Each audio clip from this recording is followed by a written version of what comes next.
What's up, everyone? Welcome to Mystics Outlook. We got Cardell Dudley Jr., Raymond Lyons here. I'm Wilson Tarpe Jr. Cardell's joining us clearly from Capital One, where the Mystics held off the Fever 92-91 in their regular season finale. We knew what was up to for stakes tonight in terms of that kind of three-game money thing going on with the last final playoff spot. Washington took care of their business tonight. It's kind of interesting, and we'll get to Cardell explain just how interesting that got down the stretch and how crazy this game started. Because man, all the range of emotions. In the words of the great Ron Burgundy, last case of emotions right there. But Cardell, what the heck happened at Capital One this evening, man? You pretty much saw the tail of the scene in one game. Uh, if you saw this game, this is how the season went. It explains the season perfectly. They come out, man, and they when I say they getting the hell beat out of them, that's what I mean. And I'm just like, we're all here in the arena just looking like, man, if y'all gonna play like this, y'all could have just told us we could have stayed at home and y'all could have forfeited. Just keep it moving, man. Because the Fever got whatever they want. They started, get the ball in to Leah Boston and Alyssa Smith, and they went crazy inside. It started with them, then Caitlin hit a couple threes, and then it was just on after that. And it was just alarming because they were doing it to the Missy starters, and they made the Missy starters look like they didn't even belong on the floor. Like the Missies were flat, no defense, couldn't make a shot. They started the game 0 of 9.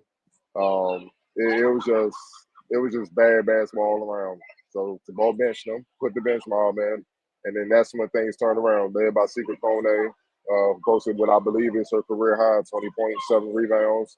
Um, Ainsler, a guy going, probably Samuelson, Jay Melvin, all of them, man. They just contributed in various ways. And the thing that they brought most right away was the energy. That's what got them back in the game. And they provided a spark, and they were able to close the gap at the end of the first quarter and be down by 2. And then it was a ball game after that. Then the starters came back in the second quarter, led by Ariel Atkins, and they got busy and they started playing how they should have played from the opening tip. Um, they pretty much had control of the game through the second and third quarter. They outscored the Fever 60-42. Then the fourth quarter, they let the reserves play. I guess they got word that the Dream World Big was pretty much going to cruise to that. So the Fever didn't want to risk any injuries. So, and I guess the Mississippi knew they were out of it. So they were like, let's see what, the reserves, let's see, what they got in the close game, see if they can finish the game, give them the reps and stuff like that. And it definitely got interesting. Chrissy Wallace is looking, playing like, I don't care if we in the playoffs. I play to win every game. And she even said some big shots late in the game. They got the lead down to 1, and the Misses were able to hold on to win this game, man.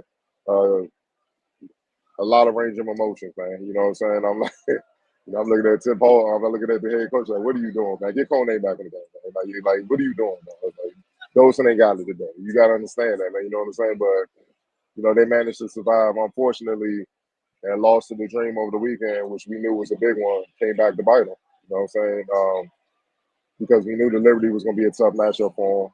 Obviously, they're the number 1 seed for a reason. But that game against the Dream, they had to win that. And it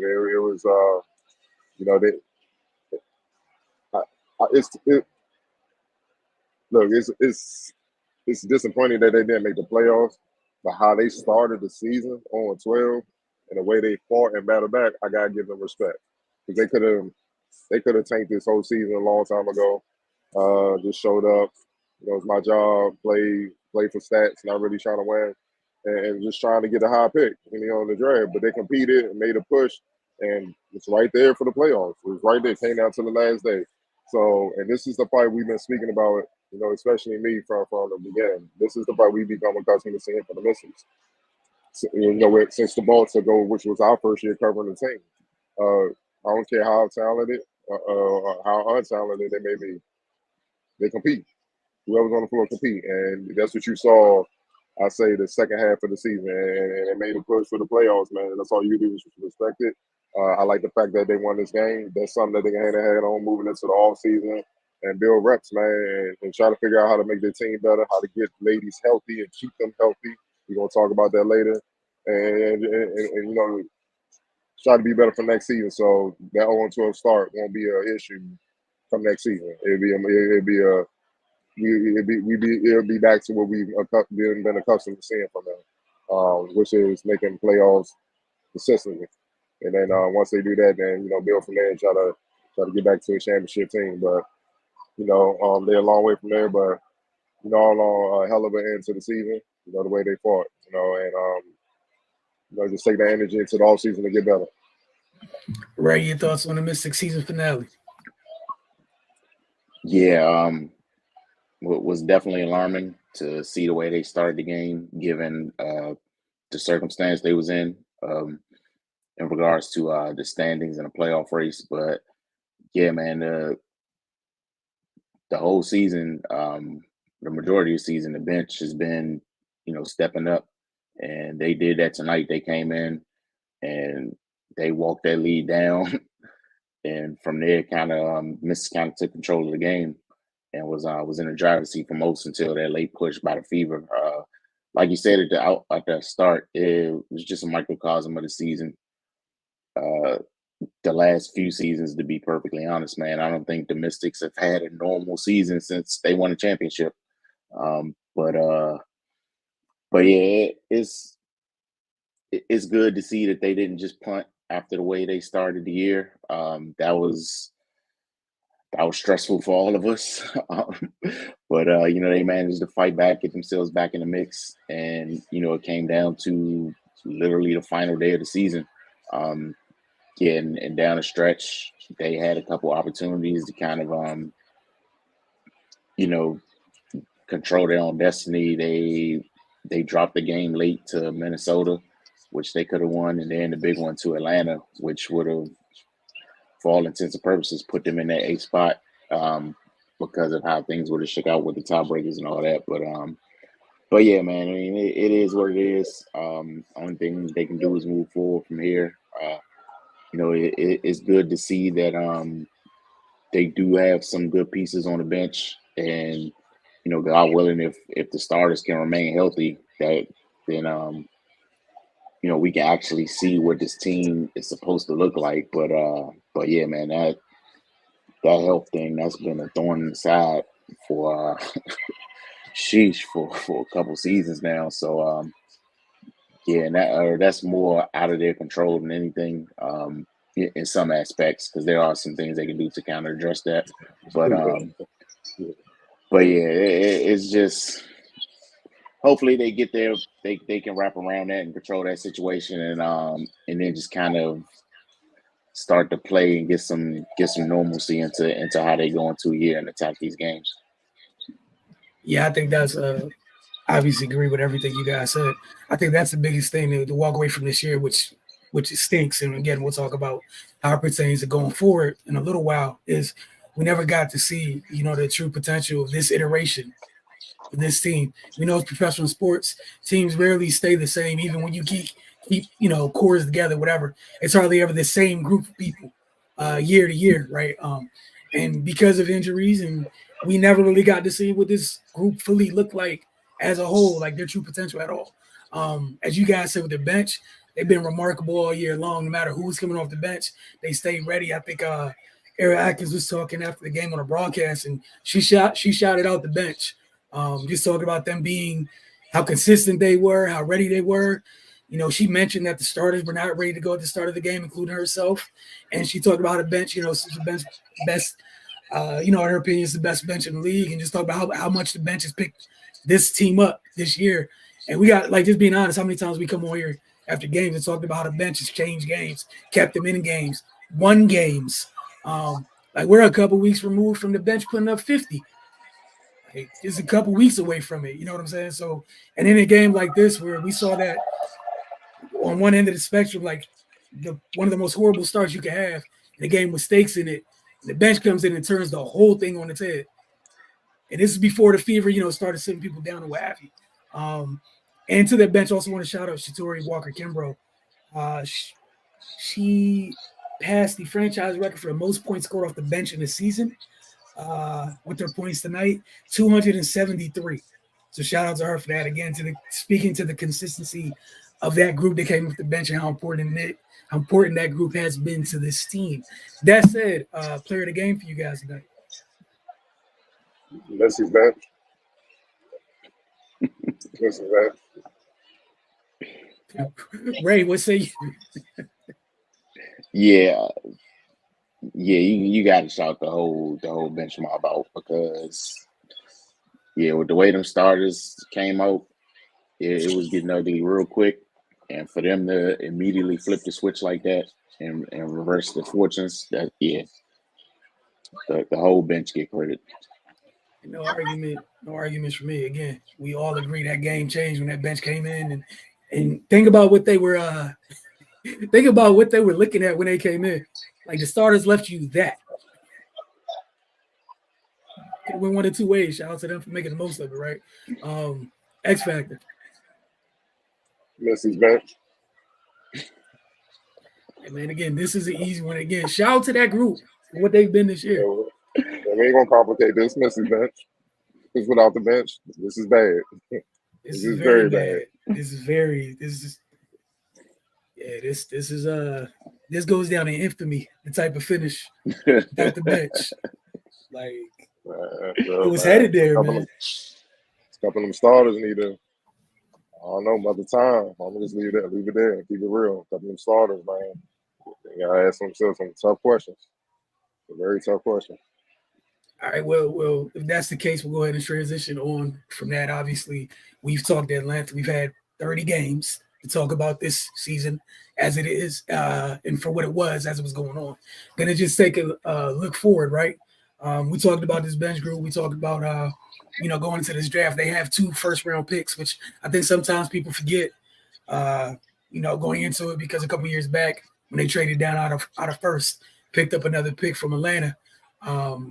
That said, it's what is it? It's only a 12-team league, 2 1s and 2 1s. You can get that is ammo to do things with.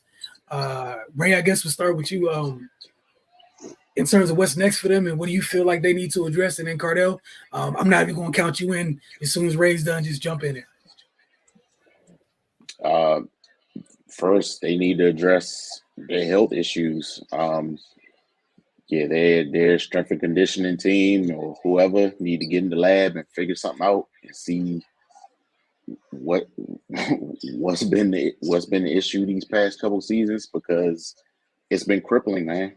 And especially a year like this when not only do you have Shakira and Brittany out for a substantial amount of time, Aaliyah has started to find her groove. And then she started getting hit with the injury bug. And then you had Carly go down right before the break. It's just been the litany of injuries to key players. And you're never gonna know what you have if you don't have your full complement of your roster. So that's first things first. Then looking forward in terms of personnel and who they might need to bring in. We were kind of talking before we got on. They need a creator and somebody to set the table. Julie Van Loo tried to assume that role this season. She had her moments, but it's just been too many times where she's frankly just put up stinkers, and you can't have that at that position. I know she wasn't expected to carry this heavy of a load, but nevertheless, the voice still needs to be addressed. So man, they got some things to think about. They should be pretty busy this off season. I have 100% total faith in the person that's making those decisions. So it'll be interesting to see, how they attack this. But they really need to find out how to keep people on the floor. That's first things first.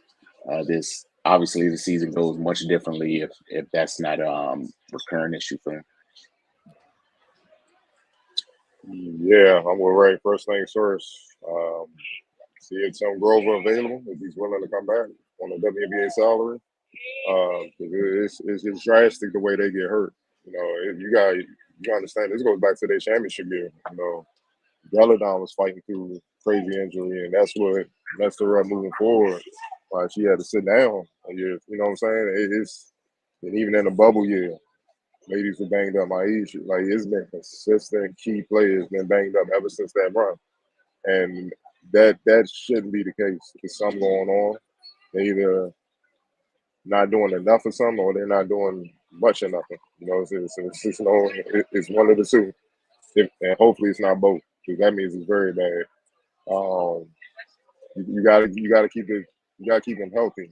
Second thing is they gotta get more athletic, but maybe they would have been more athletic if they would have been healthy. You see what I'm saying? Like if Sykes would have been on the floor, Shakira, Aaliyah, Ball and them would have been there.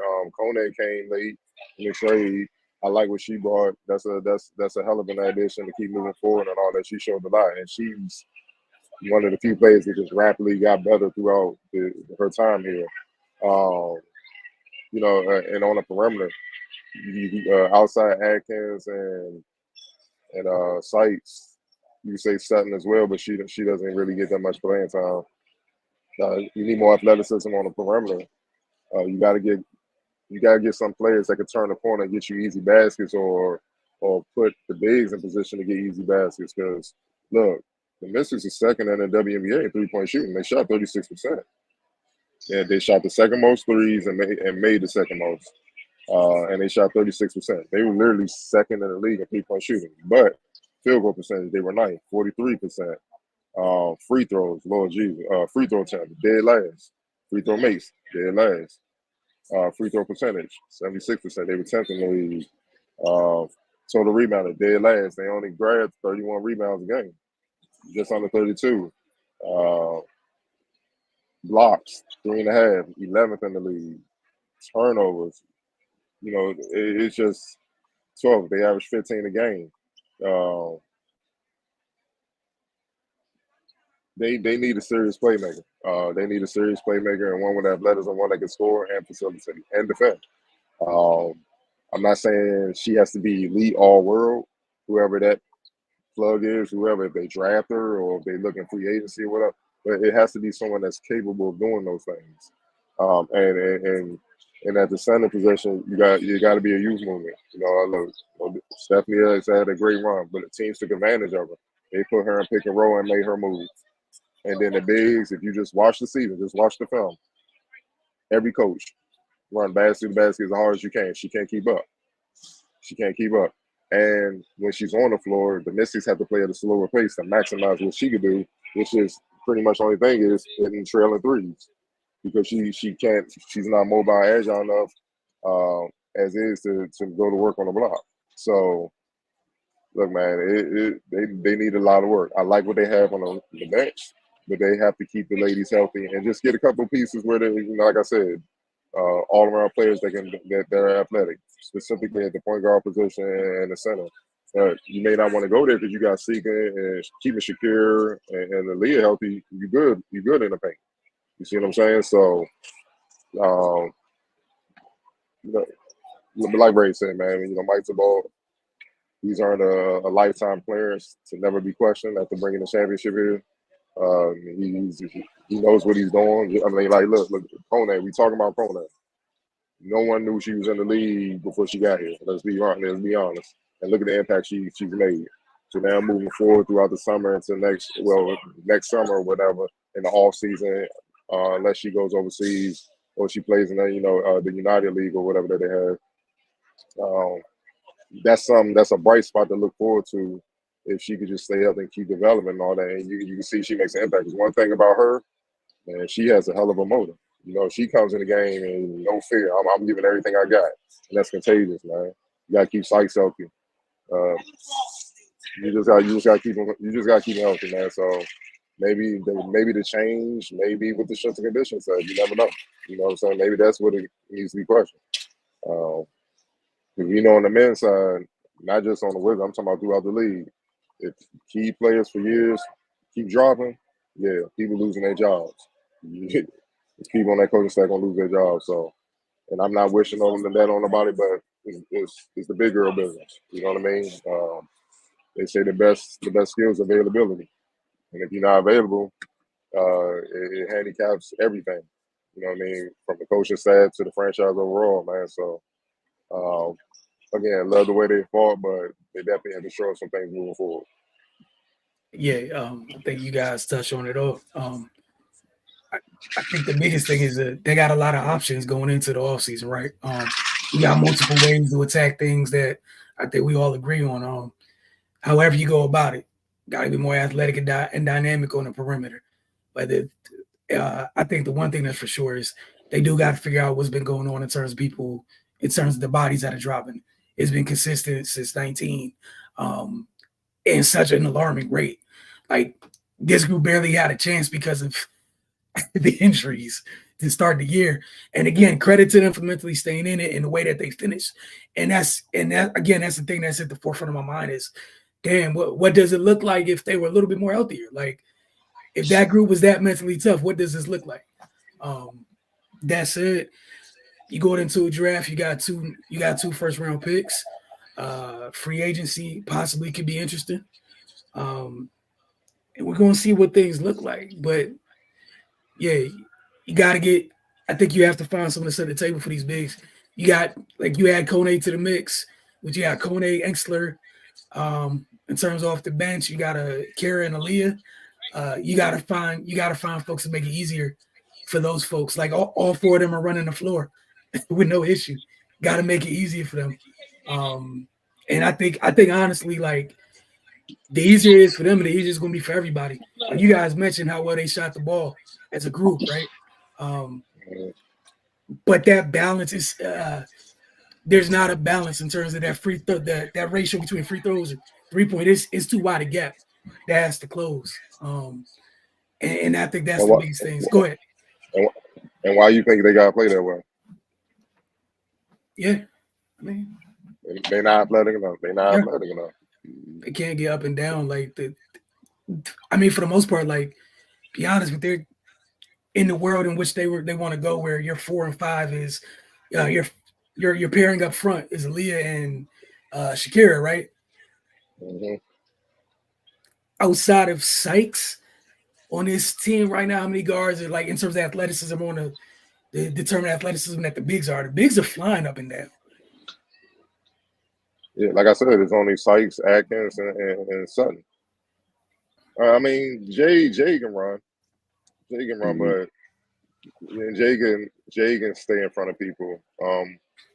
Carly's scrappy. She's tough, but I don't know if she can move at the level you talking about.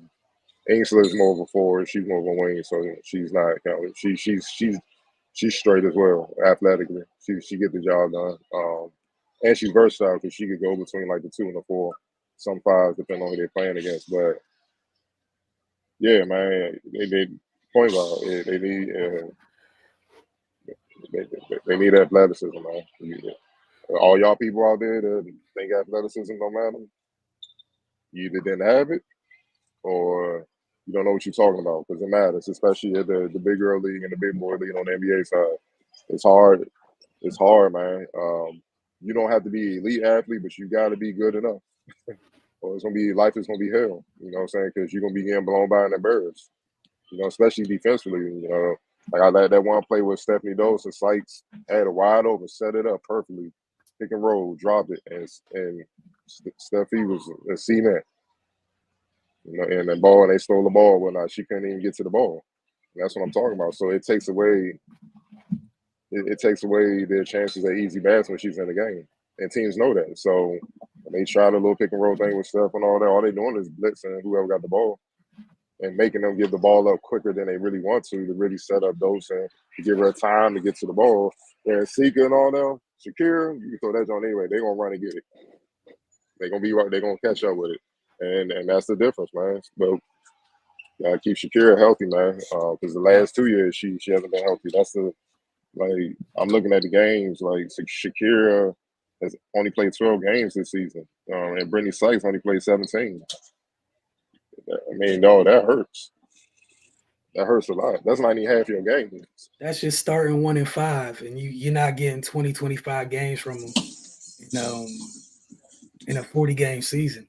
And again, as I'm not, knocking on them, just saying from a production standpoint, from like how you have to address building a team, like the availability part of it, like that's huge. So again, going back to that whole, we don't know what it could have been because wasn't there. So those are the decisions they got.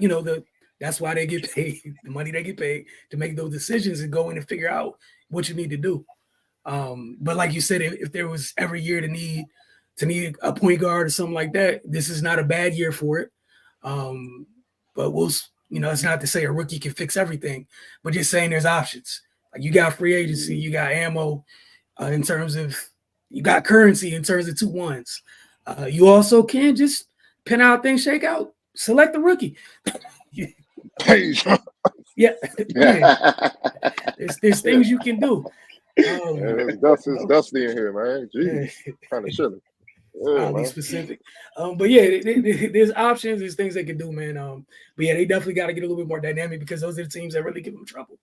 And especially because, like you guys said, when the pieces you have that are athletic aren't always readily available to you, those games become hell for you. They're just hell for you just because you can't deal with it. Like it's hell. But again, like the name that you coughed, she's one of them in terms of the point guards that are coming out. Depending on what Miss Miles does out of Notre Dame, she's another one that's coming out. You got Sellers from Maryland, depending on what's going on, she's coming out. Raven from South Carolina. Raven from South Carolina coming out.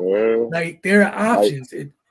There's options, and to your point when you talking about even some of the bigs, the young lady from France, Dominique Malonga, this could be the year that decides to enter her name into playing in the W. Koya Lee's, that is about that time for her as well. It's like there's options, there's things they can choose to do. We'll see. Rory Harmon from Texas. Mm-hmm. Yeah, man. I would throw AZ in it, but the injury thing, they might. That's the only reason. That's the only reason I didn't bring. Hey, hell no. After you coughed a friend, I thought about it, but I was like, hell no. Already got too much going on right now. Love you, AZ. That ain't it, but hell no. Can't draft one. Not without, and especially with the staff there, you can't even risk that. She has to go somewhere where the staff is on point in that area. They keep players durable, even for her career. But I'm just saying, it's a lot of point guards, and they got two in the first round. Yeah, they got 2-1s. So depending on how things shake out, you can have 2 in the top 3, 2 in the top 2, 2 in the top 4, 2 in the top 5. Again, options, and again, at the other end of the day, we don't know. We don't know what other people in the league might do. Whatever currency, like again, 2-1s is still currency. We don't know. We don't know. But again, we do know the things that do need to be addressed. And the health thing, the availability thing is key because we have no idea what this group ceiling was if like they missed pieces, like big pieces for significant chunks of this year. No. And you got this evil dude running things with options. So it's gonna be fun. Thank you. And that's the point I'm trying to get to is we didn't even talk about free agency. Like depending on what the Fever got going on, they might lose a big piece of that some people don't value. I'm happy that she wasn't seriously hurt this evening, but something like that could be available. Who knows what they choose to do? But we'll see what ends up happening. That's the fun part about it. But again, credit to this group for the way they fought because this was a hell of a year to deal with. I can only imagine from a mental standpoint, hell of a way to run through the tape. Lesser group might have tapped out game 14. Yeah. We know who you're talking about. Hey man, just being honest, a lesser group could have tapped. There were several inflection points where the lesser group would have tapped out. Like they were still scrapping. So shout out to them. Ain't no would have in it. Man. Ain't no would have in it. For sure. We've seen it, yeah.